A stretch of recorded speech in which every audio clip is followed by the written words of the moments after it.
Kwa majina ni Lena Nyaga, mimi ni mkaaji wa Gatunga. We are so grand kwa hii soko.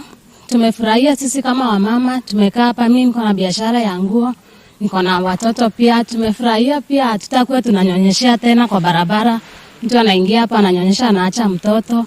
Kuna ndeke pia nasikia hivyo, so hakuna kusumbuka kupeleka mtoto huko kwa vijiji ama kuachia mtu. Hakuna hata maana ya msichana wa kazi. Unakuja na mtoto anakaa hapo tu. Tumefurahia. Na njua pia, unajua mboga ikikaa kwa njia sana, vumbi pia njua. So hapa tutakuwa tunakaa tu vizuri. Kwa president wetu William tumefurahia, na Kindiki pia. We are so grand. Tunasema ni 2 term, 4 term.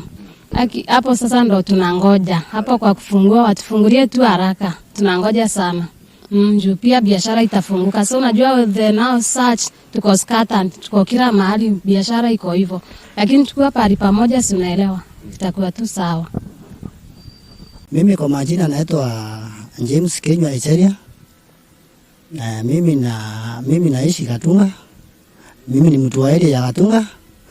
Na hii area yetu ya Gatunga, nashukuru sana kwa soko imejengwa karibu na mimi. Nafurahia sana kwa serikali yetu ya William Ruto kutujengea soko ya maana sana. Itasaidia kila mtu ako na business yake dogo ama kubwa kuendeleza maisha yake. So, hata mimi niko na business yangu ya kuuza miraa na niko karibu sana. Hata mimi naweza kunisaidia kwa sababu niko karibu naye. Kwa hivyo nashukuru serikali ya Ruto kutupangia kutujengea soko ya maana sana. Asante sana kwa Kindiki na William Ruto.